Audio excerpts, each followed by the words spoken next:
Bismillahirrahmanirrahim. Assalamualaikum warahmatullahi ta'ala wabarakatuh. Alhamdulillahirabbil alamin. Wassalatu wassalamu ala asyrafil anbiya'i wal mursalin wa ala alihi wa sahbihi ajma'in. Rabbi shrah li sadri wa yassir li amri wahlul 'uqdatam min lisani yafqahu qawli. Okay, alhamdulillah bertemu lagi kita dalam bincang soalan UPKK. Kita masih lagi dalam subjek sirah. Dan pada kali ini kita nak bincang berkenaan dengan soalan-soalan sirah yang berbentuk struktur. Struktur ni maksudnya seperti soalan isi tempat kosong, tulis betul atau salah, ataupun soalan suaikan dan sebagainya. Macam itulah, jawapan dia dah beri, cuma kita perlu ambil jawapan tu kembali dan letakkan di tempat yang sesuai. Okey. Tanpa mengengahkan masa, jom kita mulakan untuk bincang soalan kali ini. Okey, soalan 11 hingga 15, 5 markah. Isi tempat kosong dengan jawapan yang betul. Okey, isi tempat kosong dengan jawapan yang betul. So, kalau kita tengok dalam soalan ni, dia ada bagi 6 jawapan. Okey, 6 jawapan. 40 tahun, Al-Muddathir, Hijrah, Bapa Saudara, Al-Alaq, 3 tahun. Okey. Okey. Kemudian soalannya dia bagi 5 soalan. Maksudnya dekat sini 5 soalan, 6 jawapan. Maksudnya dekat jawapannya ada satu jawapan yang kita tak akan guna dalam dalam soalan ni. Okey, kita baca soalan nombor 11. 11, Rasulullah sallallahu alaihi wasallam menerima wahyu pertama ketika berumur. Okey, umur berapa Rasulullah menerima wahyu yang pertama? Kita dah bincangkan dalam video yang sebelum ni. Rasulullah pergi ke Gua Hira untuk menyendiri dan beribadat kepada Allah selain daripada memikirkan permasalahan umat. Ketika itu baginda berumur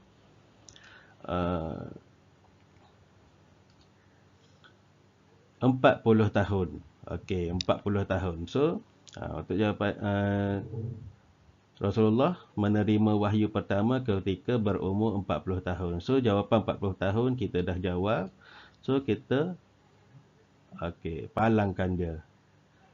Okey, supaya tak keliru lepas ni. Okey, soalan nombor 12.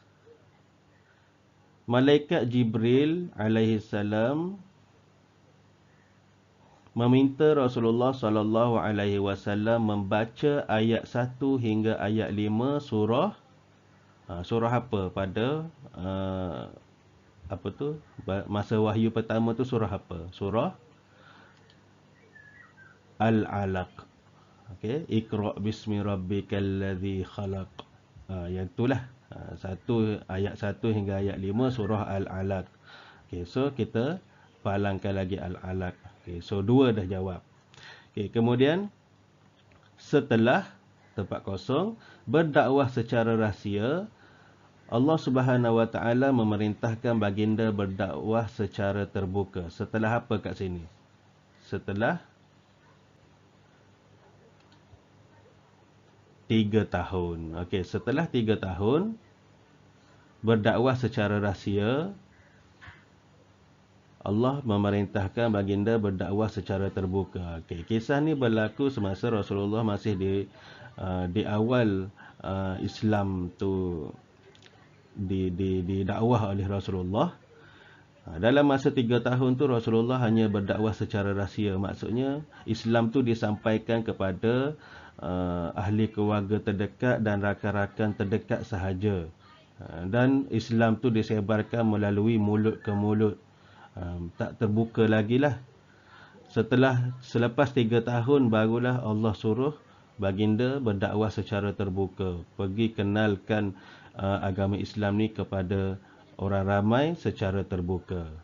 Okey, so jawapannya 3 tahun. So kita palangkan yang 3 tahun tu. Okey, kita dah jawab. Okey, soalan nombor 14. Abu Lahab iaitu siapa Abu Lahab ni? Rasulullah, seorang penentang kuat dakwah baginda. Okey, Abu Lahab adalah bapa saudara Rasulullah, seorang penentang kuat dakwah baginda. So kalau kita tengok cerita Abu Lahab ni, Allah rakamkan dalam surah Al-Masad kan, tabat yada abi lahabin wa tab. Sampaikan kisah penentangan dia terhadap Rasulullah ni, Allah rakamkan dalam Al-Quran macam mana di akhir hayat ataupun kehidupan Abu Lahab ni, apa yang dia kena azab. So dia kuat sangat menentang Rasulullah, sampaikan Allah bagi tahu dalam Al-Quran yang Abu Lahab ni confirm neraka. Okey. So jawapan dia bapa saudara, dan kita palangkan jawapan bapa saudara tu. Okey. Nombor 15, penyiksaan orang kafir Quraisy terhadap orang Islam membawa kepada peristiwa apa? Disebabkan orang kafir ni kuat sangat menyiksa double standard kan orang Islam dengan orang kafir Quraisy yang lain, ataupun diorang ni kalau dengan orang Islam je diberi layanan yang buruk. Okey, peristiwa tu, penyiksaan orang kafir Quraisy terhadap orang Islam tu membawa kepada peristiwa hijrah. Okey, peristiwa hijrah. So jawapannya adalah hijrah. Kita palangkan jawapan hijrah tu. So Al-Muddathir tidak digunakan dalam jawapan untuk soalan ini. Okey, soalan yang seterusnya. Jom. Okey, soalan 6 hingga soalan 20, 5 markah. Suaikan perkataan berikut. Dia nak ada jihad besar, ada jihad kecil. Okey, soalan 16. Menahan marah, jihad besar ke jihad kecil? Jihad besar, menahan marah. Menegakkan kebenaran, jihad kecil. Solat di awal waktu, jihad besar. Mempertahankan negara, jihad kecil. Ibu melahirkan anak, jihad kecil. Okey.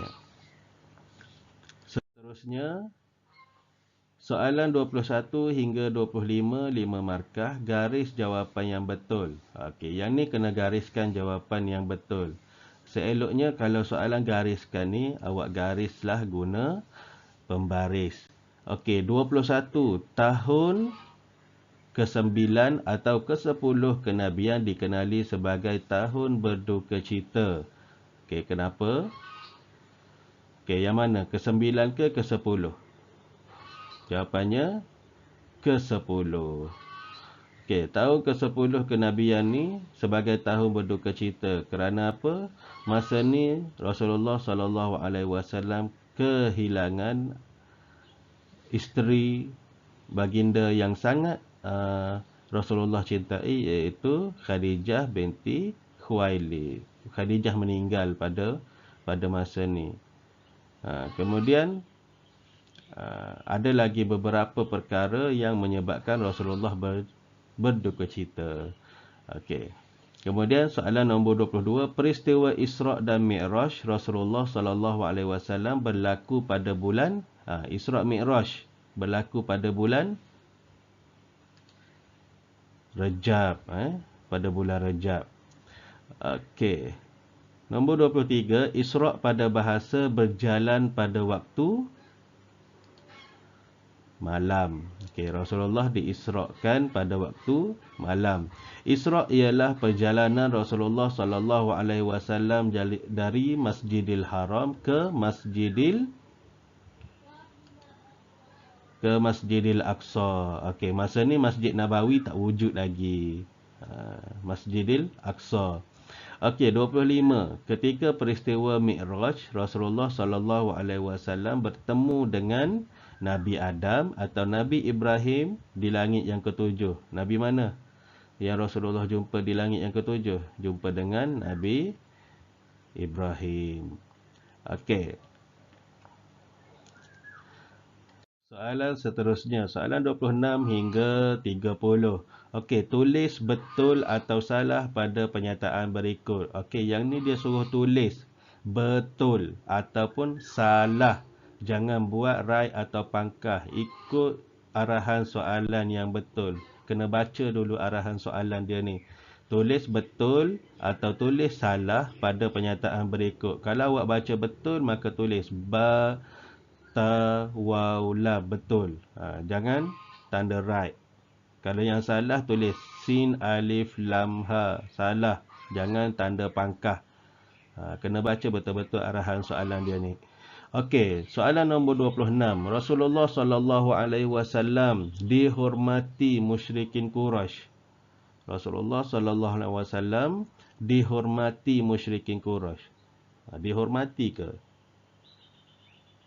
Okey, salah. Sebab Rasulullah ni sangat dibenci oleh musyrikin Quraisy. Dia orang buat macam-macam dekat Nabi. Sehingga kan sampai masa Nabi solat pun dia orang letakkan perut unta yang dalam perut kan. Kalau orang yang pernah makan perut lembu ke, pernah tengok orang cuci bersihkan perut lembu ke, yang tu, yang ada najis-najis tu dia orang letak atas badan baginda. Okey, nombor 27.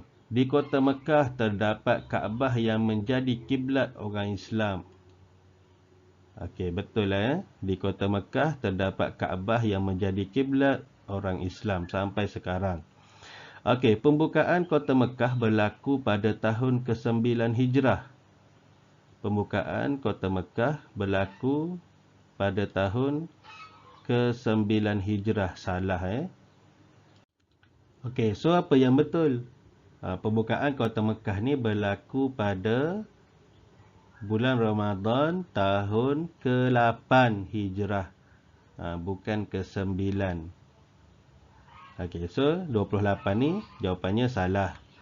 Okey, pembukaan kota Mekah. Soalan nombor 29. Pembukaan kota Mekah bererti pembebasan kota Mekah daripada pengaruh musyrikin Mekah. Okey, betul. Jawapannya 30. Rasulullah seorang pemimpin yang terulung. Rasulullah seorang pemimpin yang terulung. Okey, betul. Okey, berkaitan dengan pembukaan kota Mekah ni, memanglah pembukaan kota Mekah itu pembebasan kota Mekah daripada pengaruh musyrikin Mekah. Pembukaan kota Mekah ni berlaku pada tahun ke-8 Hijrah tanpa ada sebarang pertumpahan darah. Maksudnya tak berlaku peperangan semasa pembukaan kota Mekah. Rasulullah dah rancang sesuatu yang hebat, sesuatu yang tidak diketahui oleh musuh, oleh orang musyrikin Mekah. Tiba-tiba je Rasulullah dah ada kat dalam kota Mekah tanpa mereka sedari. Tapi bila masa tu mereka dalam keadaan tidak bersedia, maka masa itulah datangnya pertolongan Allah yang memberi, dia bagi kepada Nabi Muhammad supaya merancang strategi macam ni. Kemudian pada masa itulah orang ramai ataupun ramainya penduduk Mekah tu memeluk agama Islam. Masa berlakunya pembukaan kota Mekah itulah kita baca hari-hari kan. Idza jaa nasrullahi wal fath wa ra'aitan nasa yadkhuluna fi dinillahi afwaja. Kita baca Quran tu kan. Idza jaa, surah yang pendek tu. Bila datangnya pertolongan Allah Subhanahu Wa Taala, maka manusia beramai-ramai memeluk masuk ke dalam agama Islam. Betul lah. Itulah ke surah Al-Fathu, surah An-Nasru tu, Idza Ja tu adalah surah yang berkaitan dengan pembukaan kota Mekah. Kalau kita fahami betul-betul lah. Masa tu Rasulullah masuk ke dalam kota Mekah tu, orang Mekah tak perasan pun. Tiba-tiba je Rasulullah ada kat sana. Rasulullah sedang pegang pintu Kaabah. Bila Rasulullah pandang ke belakang je, dia tengok ramai orang kafir Quraisy pada masa tu telah dikepung oleh tentera Islam dan duduk di hadapan Rasulullah macam orang nak tunggu pembalasan lah. So dia orang pun tanya, wahai Muhammad, apa yang kamu nak buat pada kami ni? Rasulullah pun jawab. Rasulullah kata, apa yang kamu rasa aku akan buat dekat kamu? Dia orang pun cakap lagi, kamu adalah orang yang baik, kamu mesti maafkan kami. Dia orang dah mula takut dan mula pujuk Nabi. Rasulullah cakap, pada hari ini tak ada lagi dah cacian terhadap aku, tak ada lagi dah perkara-perkara yang pelik yang kamu nak buat kepada orang Islam. Maka hari ini bebaslah tanah suci Mekah ini kepada orang-orang Islam. Dan aku bagi kamu 3 pilihan. Sama ada kamu nak menetap sahaja di Mekah, ataupun kamu nak keluar daripada Mekah, ataupun satu lagi kamu peluklah Islam dan duduklah di Mekah ni. So masa itulah ramai orang yang memilih untuk memeluk Islam sebab yakin dengan akhlak Nabi. Diorang sangkakan yang Rasulullah ni akan bunuh diorang. Tapi tiba-tiba Rasulullah maafkan. So disebabkan akhlak Nabi itu yang diorang tak sangka, dan diorang pun memang orang kata terpaut dengan kepribadian Rasulullah tu, dia orang pun memeluk Islam, percaya kepada Islam. Okey, kita teruskan. Soalan nombor 31 hingga 35. Okey, kita ada lagi soalan. Isi tempat kosong dengan jawapan yang betul. Dia bagi 6 jawapan. Sidratul Muntaha, 50 waktu, azan, kepatuhan, ke-9 puasa. Okey, ada 6 jawapan. Ada 6 jawapan kat sini. Soalan ada berapa? 31 sampai 35. Ada 5 soalan sahaja. Maksudnya macam tadilah. Dia akan ada satu jawapan yang kita takkan guna. Okey. 31. Ibadah merupakan tempat kosong seorang hamba kepada penciptanya. Okey, ibadah adalah apa? Ibadah merupakan kepatuhan seorang hamba kepada penciptanya. Okey, so kita dah guna jawapan kepatuhan ni, kita palang dekat dia. Okey, kepatuhan. Soalan 32, Rasulullah sallallahu alaihi wasallam menerima kefarduan solat pada 27 Rejab pada tahun ke-10 kenabian di mana? Di Sidratul Muntaha. Sidratul Muntaha ni dekat mana? Kan dalam peristiwa Isra' dan Mi'raj ni, Nabi Muhammad naik ke langit pertama, langit kedua, sampai ke langit ketujuh. Atas lagi daripada langit ketujuh itu adalah Sidratul Muntaha, tempat Rasulullah menerima kefarduan solat pada 27 Rejab tahun ke-10 kenabian. Okey. So kita palang Sidratul Muntaha. Kemudian soalan 33, solat disyariatkan sebanyak 5 waktu setelah Rasulullah sallallahu alaihi wasallam meminta pengurangan daripada berapa jumlah sebenar dia ni? Jumlah sebenar dia. Solat ni sebenarnya difardukan sebanyak 50 waktu, tetapi dikurangkan setelah Rasulullah meminta pengurangan, dikurangkan sebanyak 5 waktu. Okey. Asalnya 50 waktu. Macam manalah agak-agaknya kalau 50 waktu itu dikekalkan, sedangkan yang 5 waktu ini pun kita masih tinggal. Cuba fikirkan macam mana kalau 50 waktu tu. Masa ada 24 jam. 50 waktu solat. So Rasulullah tu dah sangat baik dah dengan kita. Pergi minta jumpa, turun naik, jumpa dengan Allah Subhanahu Wa Taala, minta pengurangan salat. Sampailah menjadi 5 waktu. Itu pun dirasakan kena minta lagi. Tapi Rasulullah dah malu nak berjumpa dengan Allah Subhanahu Wa Taala. 5 tu cukuplah. Okay, so kita kena hargai pengorbanan Rasulullah. Daripada 50 waktu jadi 5 waktu solat sahaja. Okey, soalan nombor 34. Ibadah apa, tempat kosong, disyariatkan pada tahun pertama hijrah selepas Rasulullah membina masjid? Ibadah apa? Ibadah apa kat sini?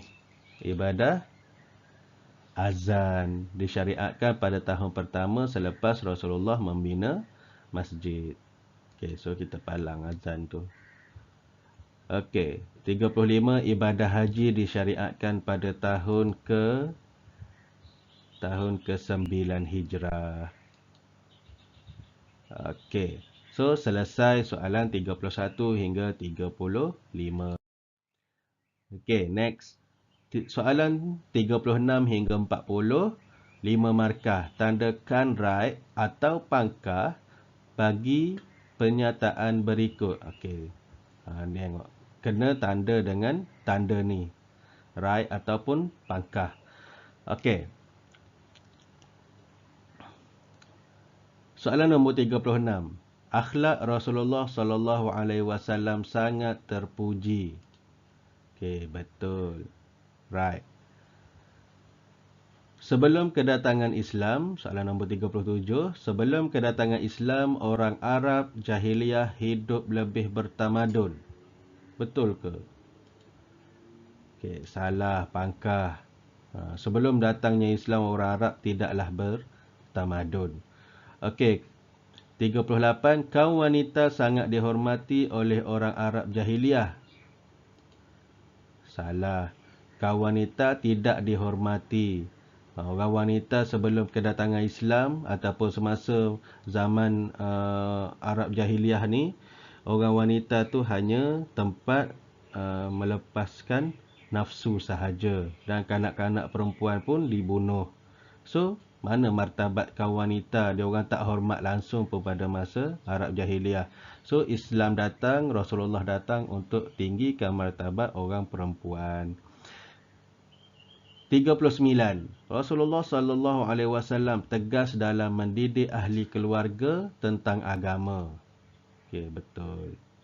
Akhlak Rasulullah sallallahu alaihi wasallam yang indah telah membuat agama Islam berkembang luas. Okey. Jawapannya betul. Okey. Maka selesailah perbincangan kita untuk soalan struktur ni, dan kita akan jumpa lagi di video yang seterusnya untuk bincangkan soalan subjektif pula. Okey, semoga video ini memberi manfaat dan sedikit ulang kaji untuk anda semua. Dan kalau video ini anda rasakan bermanfaat, sila share kepada kawan-kawan yang lain. InsyaAllah apa yang baik itu datangnya daripada Allah Subhanahu Wa Taala, dan yang buruk itu adalah kelemahan diri saya sendiri. Wallahu a'lam bishawab. Assalamualaikum warahmatullahi taala wabarakatuh.